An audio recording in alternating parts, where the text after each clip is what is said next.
Live from the Washington, D.C. area, it's the Inside Scoop. All the news that our viewers want to know. Now, here's the host. Good evening. Welcome to the Inside Scoop. I'm your host, Lindsay Davis Stover. We have a great show this evening as we gear up for Election Day on November 3rd.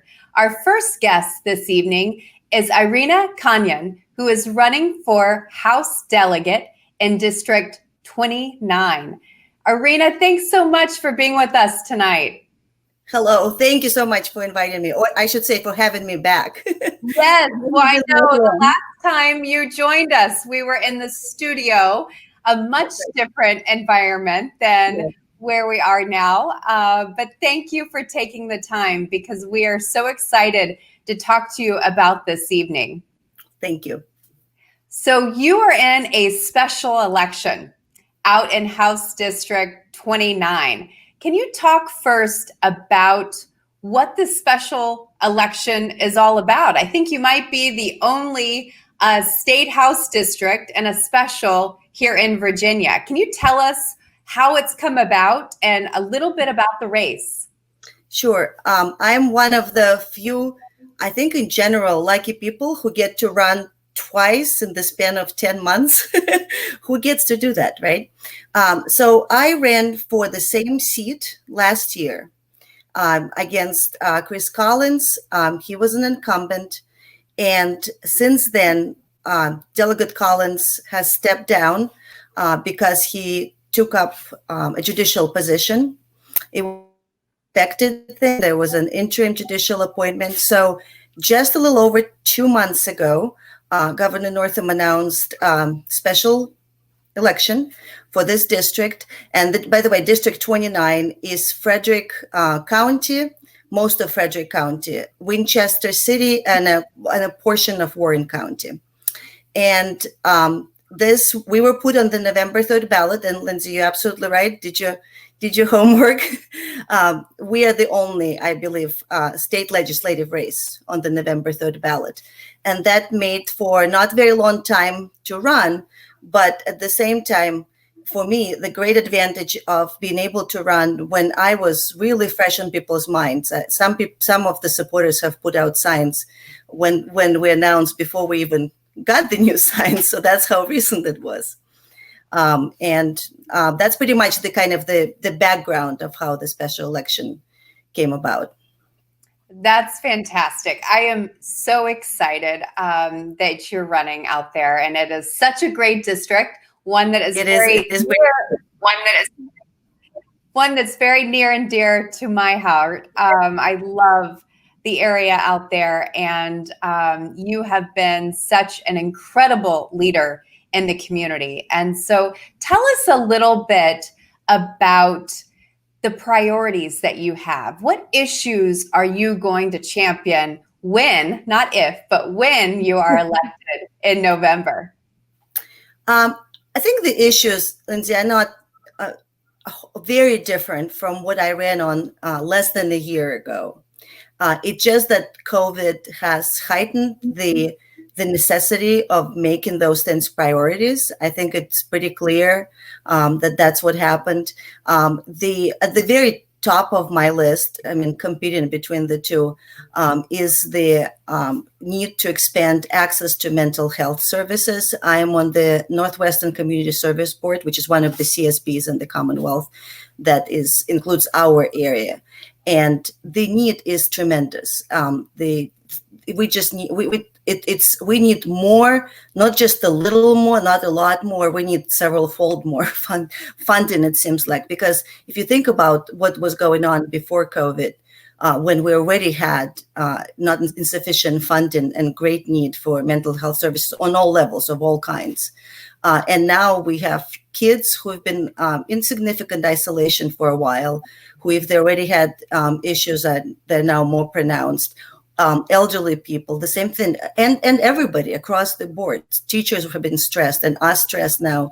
So I think that the access to mental health services is really big, and especially since we have significant rural area, and that kind of ties in with the second or I would say they really are neck and neck. My priority is broadband. If before it was something that we heard a lot about, we all wanted in general for everybody to have, it is no longer a preference. It is something we absolutely cannot live without. You cannot go to work. Many people cannot work without this, without good access to internet.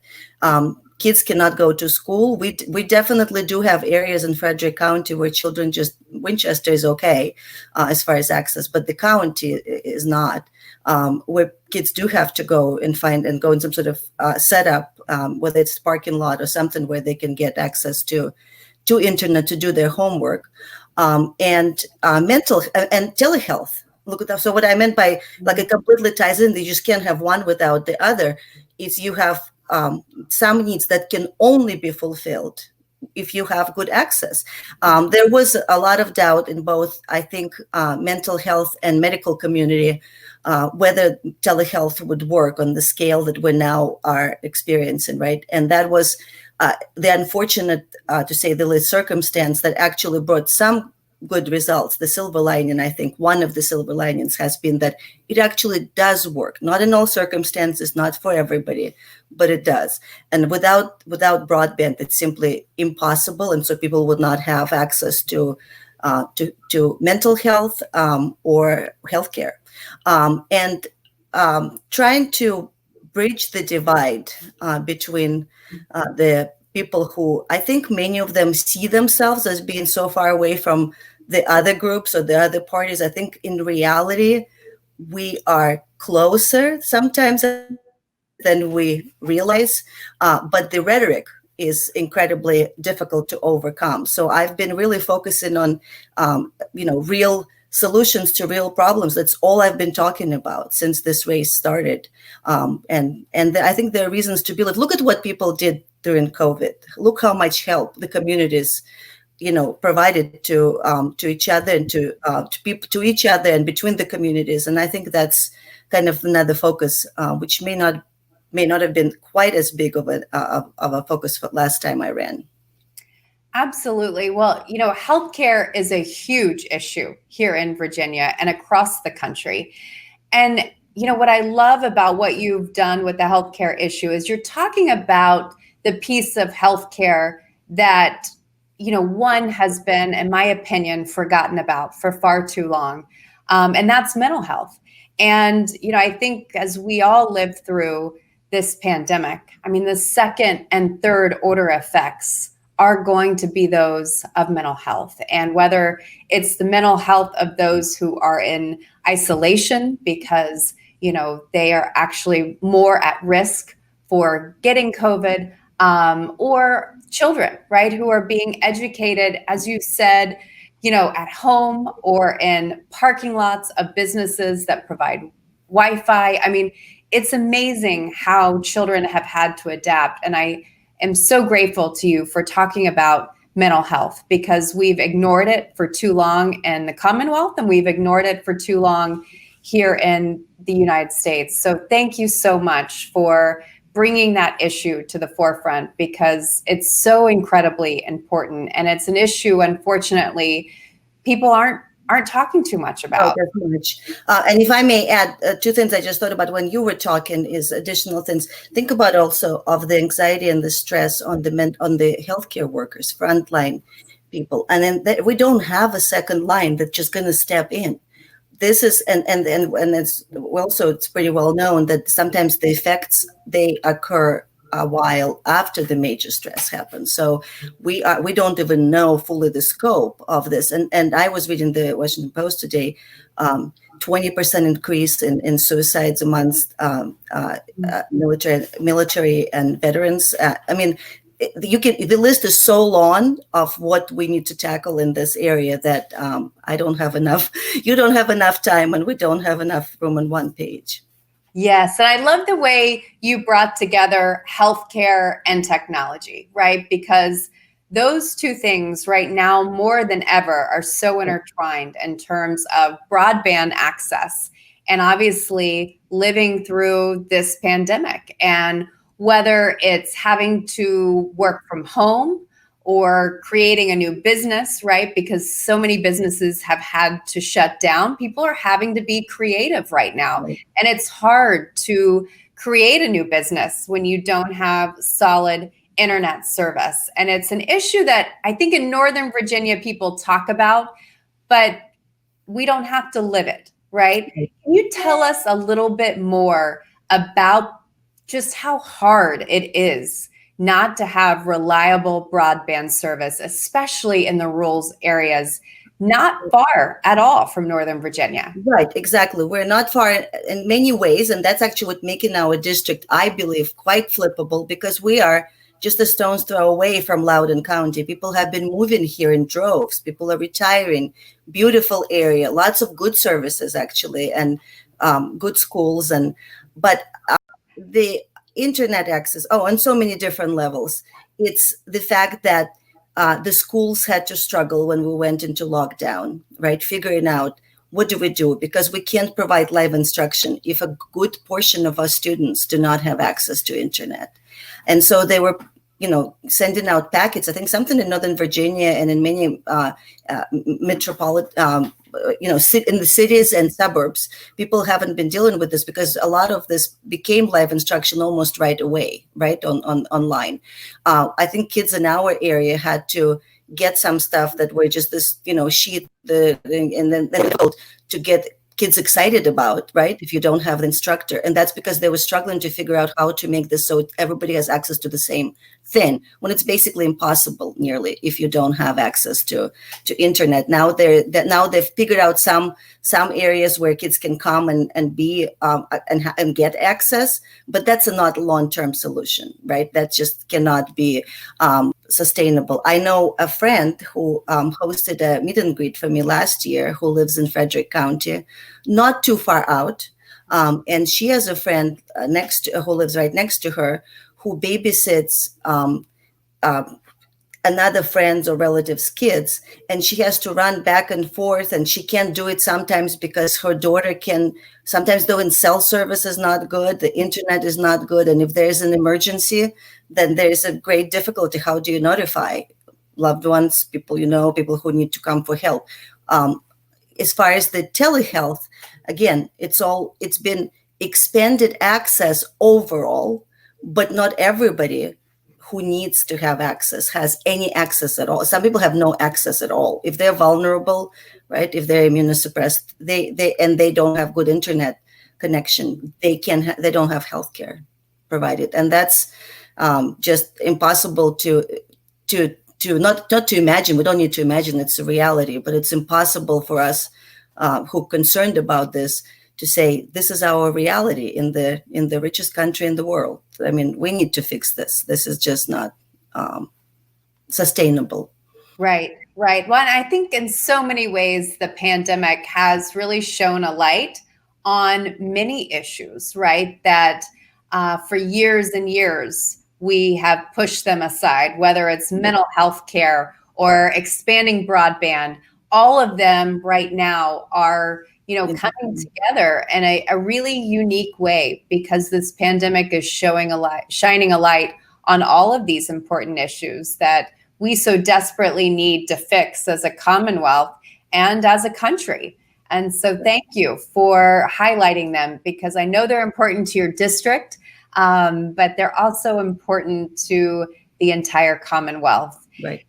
Now, I know that you and I met several years ago in Emerge and have become great friends. And you have an incredible story and a unique perspective of why this November, this election is so important. And we've made a commitment on Inside Scoop to really make sure we talk about the importance of getting out the vote every single show we do until Election Day. Can you talk a little bit about your background and why elections and voting means so much to you personally? Sure, and absolutely, you're right. I second the motion. It's been great to have known you, and we met in Emerge, as you mentioned, which was a great experience. But I want to take you a little bit before Emerge, because at that point, I've been living in the United States. My family immigrated 30 years ago. So by that point, we've been here for quite a while. This was home. But if I go back in time, I grew up in what was then Soviet Union. This is before the breakup of the Soviet Union. And I knew from very young age that I could not talk much about what my parents were talking about at home. And I heard those conversations over and over again about the government and things were not right, and how can we get out? How can we leave? And not all of it made sense, but I knew very early on that if I were to repeat this somewhere, my parents could be in trouble. And the reason for this was my dad has wanted us to leave for as long as I remember. He could not stand the idea of living in the country, even though he didn't experience another one. He was kind of a visionary that way, where you couldn't express any dissent, where the government, just could not tolerate any of this, and you could get not just lose your job, but your freedom, sometimes your life, if you were not aligned with the governmental position. So my father tried, my dad tried for years to try to get us out. It was a closed society, as we know. You had to get exit visa. It wasn't easy to get. And just through many, many attempts and help from very compassionate diplomat in the United States, Gregory Gurov, who helped my family move here, emigrate, go through all the channels. That took a while. And we found ourselves here. And I think that then the years after immigration were so filled with going to college first for me, law school, starting a family, and just being busy with, staying on top of my profession, keeping up with my all those obligations that I had. That didn't give much thought to running. I did vote regularly, but it was just kind of an afterthought in some ways. And after 2016, I realized that this country has given me so much. This is what we wanted.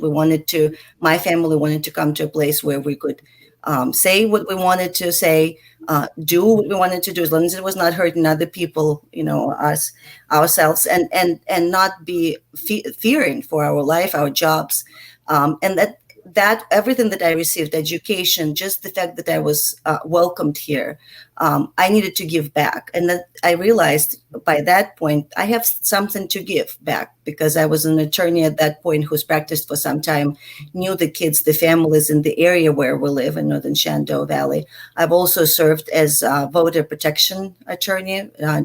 Democratic Party of Virginia trains attorneys to do this. And that's how it all came about. And in 2016, I said, to myself, I really don't want to have my new home look anything like my old one did. And it was starting to eerily, some of the things were starting to look like what I grew up with, and that was unacceptable to me. So then came Emerge, and then came, training to run for office, which has been incredibly helpful. And meeting people like Lindsay and other women. That's the incredible thing, is that all these other women who've been so helpful through the campaign. Well, it's fantastic. And to see the way women have come together and organize around your campaign and your efforts. I mean, the energy is exciting in your district. It was last cycle. It is this cycle. Tell us a little bit about what you're feeling on the ground in the district right now. Well, the excitement, I honestly was blown away when I started exploring the idea of running, which was, something I needed to think about, having just run, right? It was something that I wanted to go through all the minuses and difficulties that I was anticipating, and just talking about it with people, how ready people were to get engaged again, jump right back in. I thought we was going to have really difficult time getting volunteers, fundraising, because everybody would be distracted by the national race, by all the other races, not the presidential race, I meant to say, and all the other federal level races. But no, they were so ready. As I said, the signs came out and were put on the lawns before I get a chance to order the signs for the new campaign because they had them from last time, and it was so incredible to see. So I think that for the most part, just excitement of it's like almost a continuation of last year's campaign, something that most candidates and volunteers don't get to do a second go, and the circumstances are different without an incumbent in the picture. And with my name recognition, our texters, we started doing texting right as soon as I started the campaign. They are reporting really, really good name recognition, which is understandable. And we're doing a lot of this, making phone calls. So we would love to have help with that. Other campaigns helping us, and we have our own volunteers. We are not knocking doors at this point because it's because of the safety issues. But activity level has been high despite of this. Just almost surprising for me. And I saw some excitement last year. It is back. That's awesome. Well, obviously campaigning during a global pandemic, you have to get creative, even more than you normally do in a regular campaign. Tell us a little bit about what you're doing as a candidate and what your campaign is doing to really reach voters this cycle. So as I said, we have sent mail. Our first big mailer went out just a couple days ago. So that's safe. And, people can read in a concise way what I'm about and why I'm running. And we try to reach more. We tried to reach out to a larger group of people. Our universe was bigger this time. So phone calls, of course, are still people. Here's an interesting thing. Very well, people are not picking up the phone as much, right? That was the talk of last year and last couple of years. Well, we call and then people are not picking up the phones. But now that so many people are inside, very often with older people, but not just with the elderly, people are more willing to pick up the phone and to talk to you. We're back a little bit, right? It's circled back a bit to the. So we actually, it is effective. We're doing this. We have so many people writing postcards. I think at some point they were telling us they were running out of addresses, and there was just excitement. In Northern Virginia, people here have been friends in some parts of the country that are not even close, been doing this. Texting, that's been a very effective way and will continue to be, especially with younger folks. So am I forgetting something important? We've had Zoom fundraisers. We've been having Facebook Live town halls, which have been really great. Sometimes people don't have time or opportunity to watch those in real time, but we get really good viewing numbers after the fact. That's pretty much, I think, sums up the creativity, but it involves a lot of computer, as you can imagine. Like I work with my team. There's Google Meets. You get up in the morning and you don't go to the campaign headquarters. You get in front of your computer and you're talking to each other in real time on Google Meets and solve the problems and call voters at the same time. That's at least what my day looks like. So. That's fantastic. I know my crew's actually been writing postcards for you that I know will be mailing on October 1st. So yeah, that's exciting. I mean, that's what I think, in many ways, campaigning has gotten back to the basics, right? It's really about those rich conversations that unfortunately we can't have at doors right now, but we're having over the phone, we're having over Zoom or Google Meets, and there is more of an attention, I think, right now to getting to know candidates. And I think that's such an important step, for our democracy and obviously towards the election in November, because it's so important that we get out the vote. So if you're watching us this evening, please remember to vote. November 3rd, or you have the opportunity to vote early here in Virginia as well. And if you're watching from outside Virginia, please find your polling place and vote on November 3rd.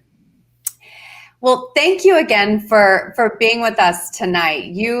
I am just so excited about your race and all of the incredible things that you've accomplished in one of my favorite parts of Virginia. So thank you for what you're doing. If people want to get involved and learn more about your race, maybe in your district or outside of your district, where's the best place for them to go to learn more about you as a candidate? So they can obviously go, and I just saw it scroll across the screen, unless I was seeing them and everybody else wasn't, but I'm sure everybody else was seeing the same thing. My website and the general handle for Facebook is Irina, my first name, IRINA, 4 delegate, see, right there. And you will find out, you'll have my background, you'll know what our endorsements are, which is, by the way, another great thing is knowing some people who got some incredible endorsements in this campaign, because people already know us from last election. And Facebook is a really good, we communicating with people by Facebook a lot. Like I said, town halls is just one thing we do, but there's a lot of information there about what we're doing. Also, Irina for delegate. Those are the best ways to get in touch with us. And all the numbers are there if they need to call. Mm-hmm. Oh, good. And you mentioned endorsements. Can you quickly walk us through? You have some really big endorsements. Walk us through some of those endorsements, because they're incredible. Well, let me start with AFL-CIO.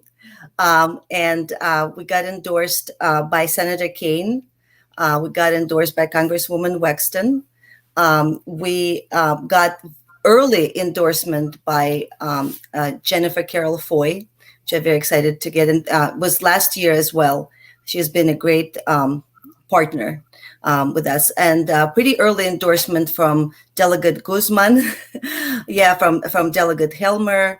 The list of delegates is, every single one of those endorsements have been so special. And the fact that they came so quickly, it's just, you feel like all the work that you've done, it mattered. People saw something and they're ready to say, yes, we support you, and we think that you will be a good delegate. I only scratch the surface of the endorsements, but that's kind of this is the new distinctive feature of this campaign. Yes, well, I know. If you're interested in the incredible endorsements that Irina's received, please take a look at her website. Because sorry, our neighbor. Wendy Goditis. Oh. Who is fantastic and a great friend of Inside Scoop. You just have an incredible list of people that are behind you. So we are so excited to have you on this evening. We're so excited about your race. And please, if you're watching this evening and you're in House District 29, please take a look at Irina, learn more about her, and see how you can help get out the vote.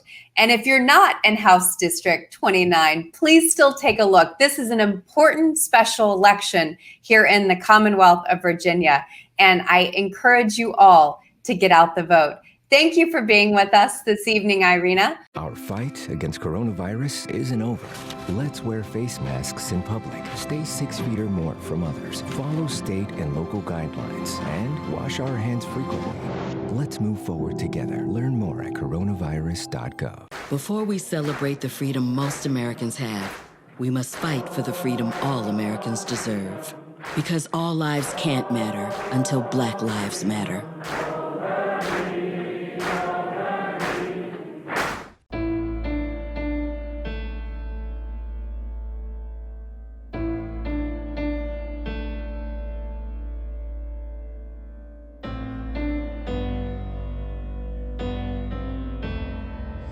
This is where you rise, this is where you shine, this is where you become the greatest of all time. History in the making. This is history in the making.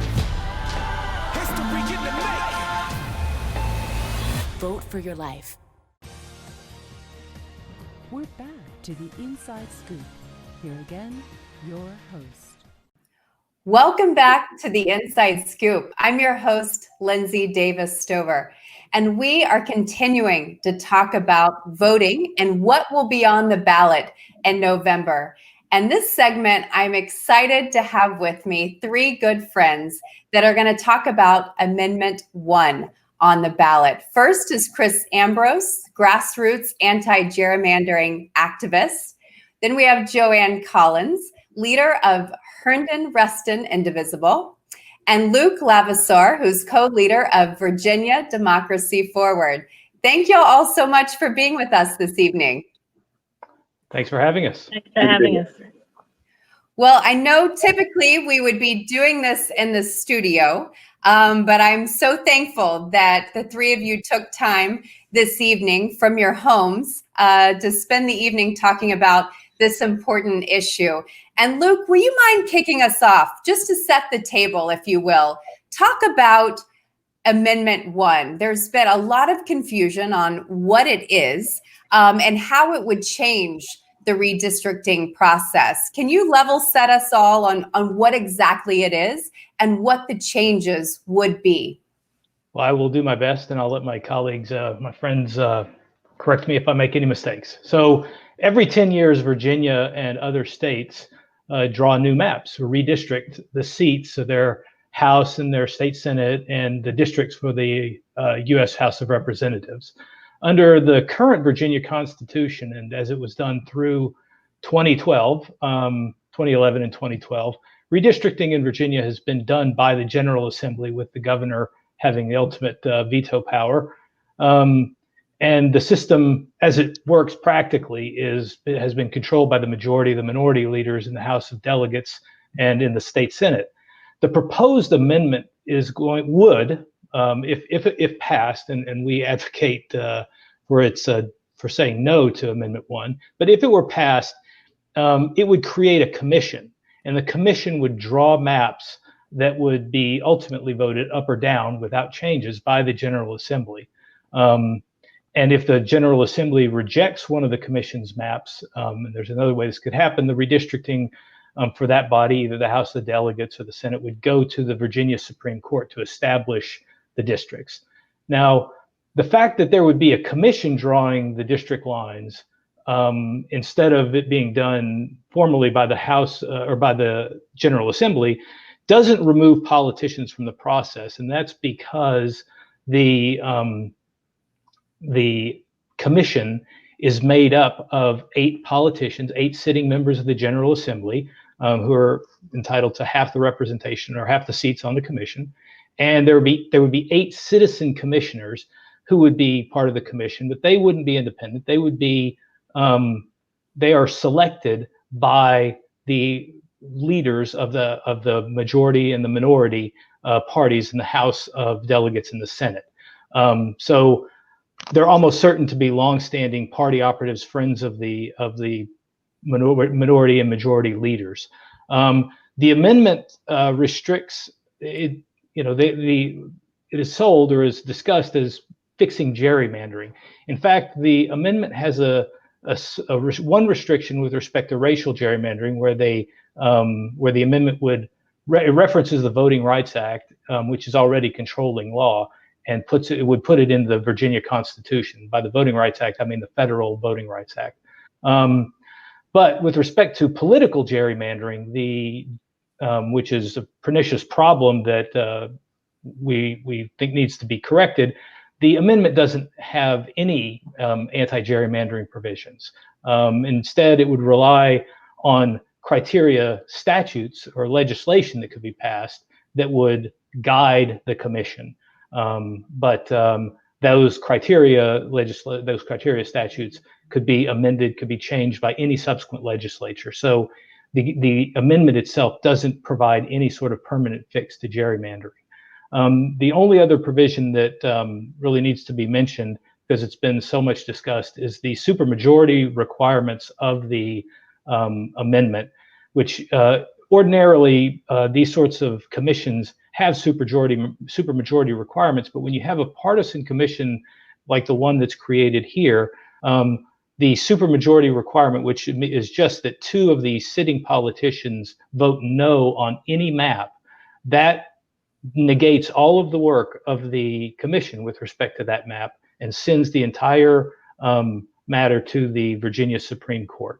And for those who don't know, the Virginia Supreme Court is appointed by the legislatures. The members of the Supreme Court mostly were or almost all appointed by the Republican members of or majorities of the legislature over the past 20 years, and it is perceived to be a very conservative Supreme Court.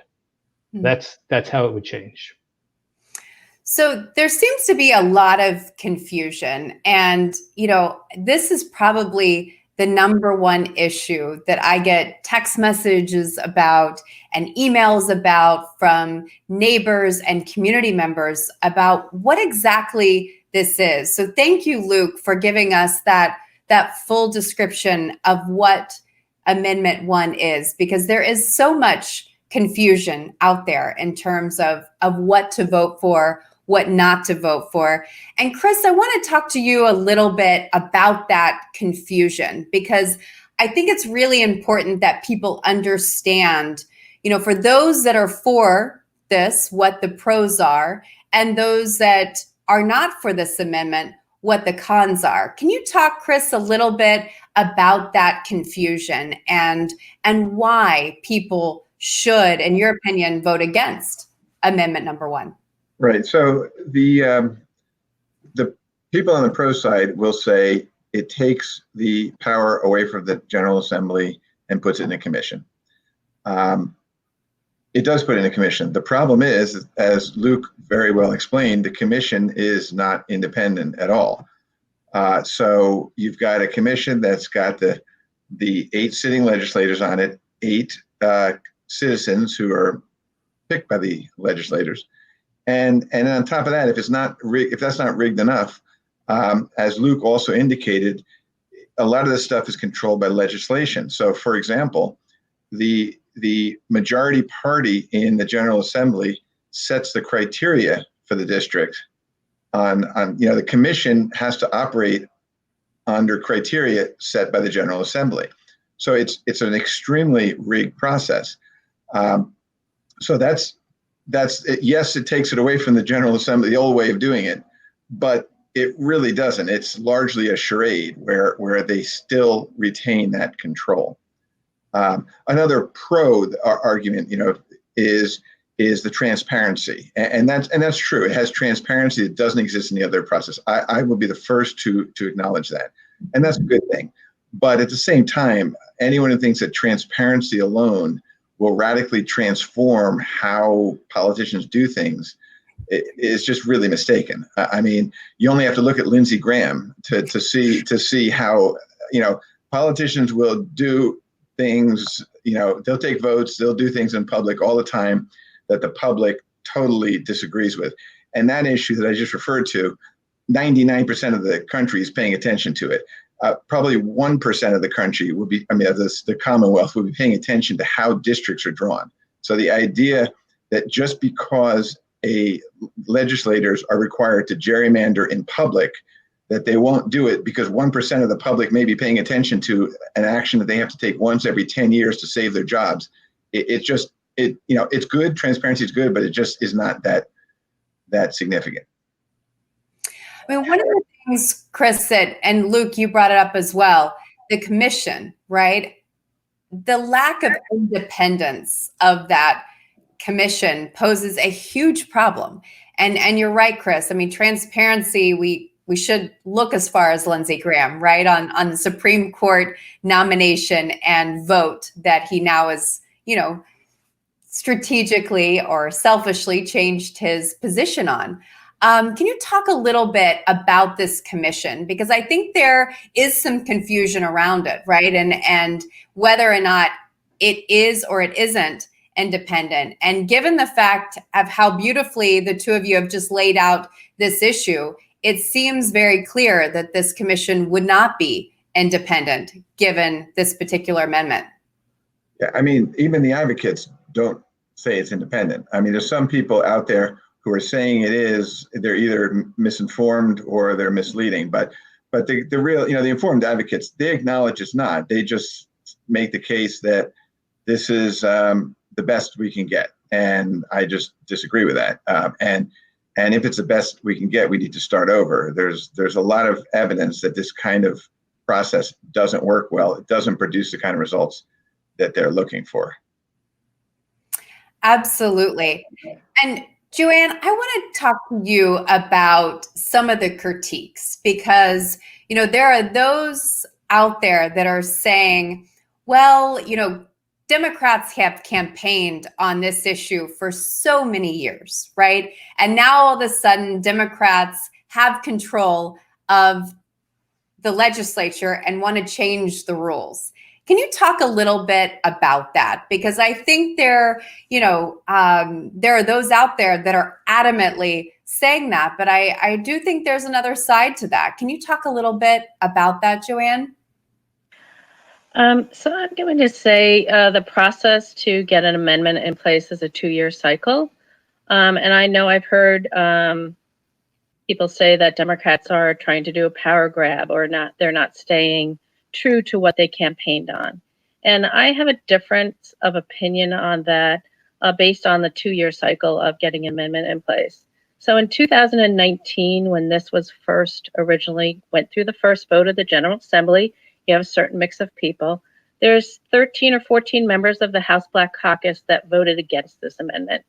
So to me, they sounded the alarm if people weren't alarmed about it already. So Chair Lamont Bagby of the House Legislative Black Caucus pointed out aptly that there was no person of color on the conference committee. There was no voice, a minority voice in the conference committee that put this final amendment together and what they voted on. And so the body of the legislature was not represented in this conference committee. So that's alarm number one. Marcia Price also spoke from the House floor during that first vote and said, there's a line in the amendment that says, there's no explicit protection to ensure fair representation of minorities. And it's stated as such, districts shall provide where practicable opportunities for racial and ethnic communities to elect candidates of their choice. So it's the word practicable that's in there, that there's no actual protections for communities of color. It's the word practicable, which means feasible. So if it was feasible, it could be done. So the House Black Caucus voted no on this amendment during the first cycle. So then a year passes to the second year of the General Assembly. And during that time, legislators, and rightly so, because it's an amendment, we're going to be amending our Constitution. Once something gets in there, it's very hard to get out.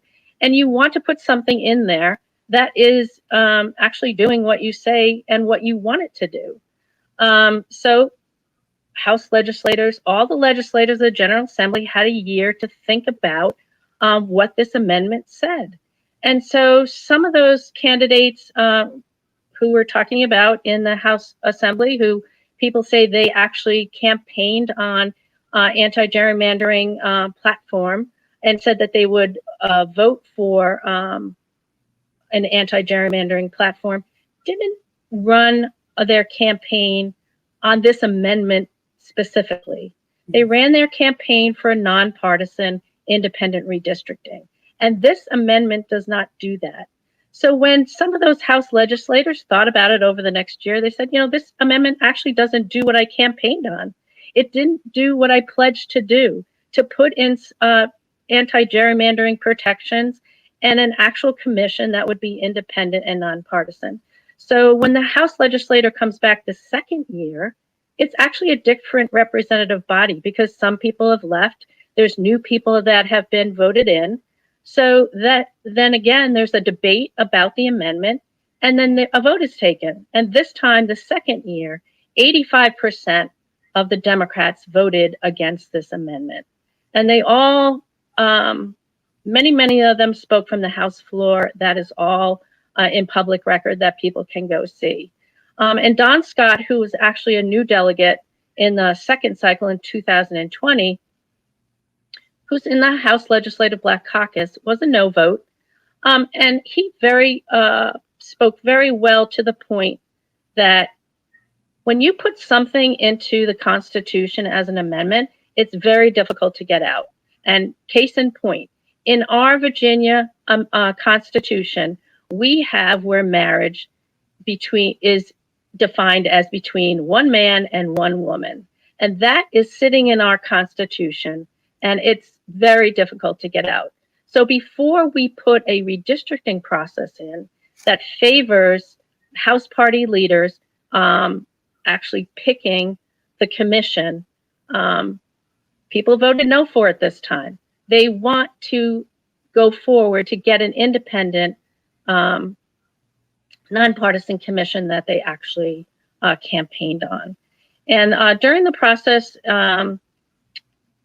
when the House Privileges and Elections Committee took a vote to send the amendment to the floor to the whole House to vote on, Senator Barker was there, and he's the patron of the amendment. And he specifically said that this amendment was structured to protect the interests of the legislators. He didn't say that it was there to give voice to the voters, for the voters to pick who represented them. He said that this amendment was structured to protect the interests of the legislators.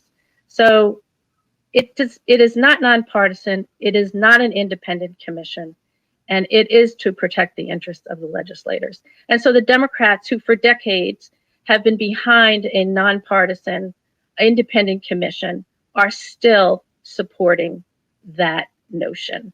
And that this amendment is not that. Joanne, that just makes me furious to hear, right? I mean, the fact that this has been stated to protect the legislators and not protect the people, the voters, is just infuriating. Chris, talk a little bit more about this. I know you have some follow-up on this. Tell us a little bit more on this issue. Joanne summed that up very well. I would just like to really reemphasize that the Democratic Party has not changed its position on this one iota. We have for years and years and years supported independent redistricting. The people who have changed their position, frankly, are the advocates of it. They were with us for many years, but in 2019, when independent redistricting was killed, when this amendment was first passed, many of the advocates, like myself, decided that was not a good amendment, but others stuck with it, and they're the ones who've changed their position. They're no longer supporting independent redistricting. So the other key thing that Joanne hit on is these legislators that changed their votes. You've got to understand that when it was passed in 2019, you had a lot of freshmen, reform-minded legislators. They were literally presented with this amendment. It had 45 minutes to review it. And so they knew they had a second shot anyway. So many of them voted for it. They were told it ended gerrymandering, and that's what they wanted. So they voted for it. Then you come the next year, they had to vote on it the second time. Many of them abandoned it. But look at the ones who, most of the people, not 100%, but most of the legislators that chose to go against it were the young, the reform-minded, really, the ones who really decided, no, this is not what I've been promising my voters. Whereas the ones who kept pushing it, the patron of the amendment and the majority leader, to be quite blunt, they've been the architects of the most recent Democratic gerrymander. So you have to ask yourself, why is it that the ones who are being called the hypocrites and now supposedly want to go gerrymander, they're the new reform-minded people. But the ones who've been doing the gerrymandering are the ones pushing for it. I think that should tell you something. Another thing that you should point out, that should be pointed out too, is that the founding board member of Virginia 2021 that has been pushing this for years, Linda Perriello, she has come out against the amendment because they have just changed their position so dramatically. So we're not the ones changing our position. We're consistent. They've changed their position, and they have losing a lot of support because of that. So Linda Perriello has come out against the amendment. I saw Fairfax County Democrats have also urged people to vote no on the amendment. Chris, what other large Democratic groups are pushing for people to vote no? Well, many local committees all over Northern Virginia have chosen to vote no. The Democratic Party of Virginia, at their state convention, passed a resolution supporting independent redistricting and opposing this amendment. So one of the things I want to ask, and Luke, I'd love for you to address this particular question. Say we defeat amendment number 1, right, and go into the cycle of redrawing the maps in 2021. And Democrats would have the chance to, as some say, gerrymander. What does this process look like for us as we go into 2021 if the amendment is defeated in November? Well, they do say that. That's entirely accurate. That assertion has been made over and over again, and it's not correct. In the 2020 legislative session that was earlier this year, the legislature passed and Governor Northam signed HB 1255, which is a criteria bill, and it actually imposes criteria on how the legislature, if the amendment is defeated, will perform the redistricting task. And it has, there's a whole series of criteria that I can't do off the top of my head, but it would protect communities of color. It does more than just make a nod to compactness, which is frequently referenced. But there's a series of criteria that will restrain the legislature by law from gerrymandering. Now, nobody says that these criteria are going to be perfect, that there are no perfect criteria. Redistricting, as I think we could agree with our opponents on the other side, it is a complicated matter down in the weeds.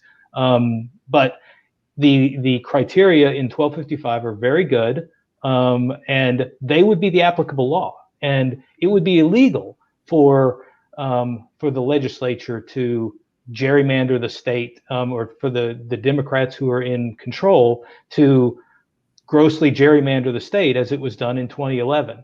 And if that were to happen, there would be a lot of litigation in state court that the law was violated. Now, the opponent or the proponents of the amendment always point out that it's legislation. It can be changed by the legislature, and that's true.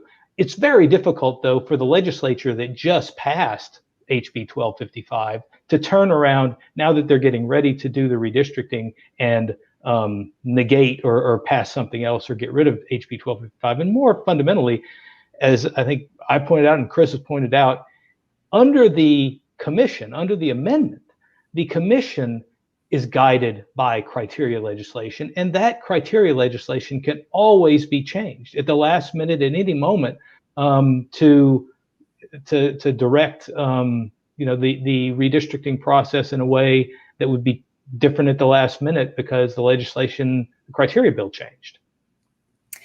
Joanne, can you talk a little bit about what you would have liked to have seen this amendment look like? Because the statement that you made earlier about how this was really put together to protect the legislators, what would an amendment look like that would actually protect the voters? Can you tell us a little bit about what you would have liked to have seen?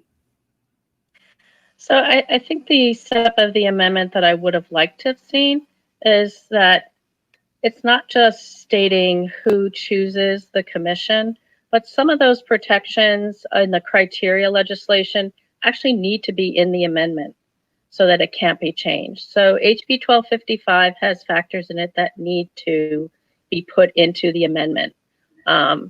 Because as Luke says, if Amendment 1 passes, we just basically have the structure of party leaders picking a commission, and everything that determines redistricting is outside of the amendment. And that can be changed going forward. It could be changed for 2031 down the road, and by a different legislature. So the criteria needs to be within the amendment itself. Also, the makeup of the commission, or I'll say the restrictions on who can be on the commission, need to be in the amendment. So right now, there is no restriction on who could be on the commission. You could appoint Ken Cuccinelli on that commission.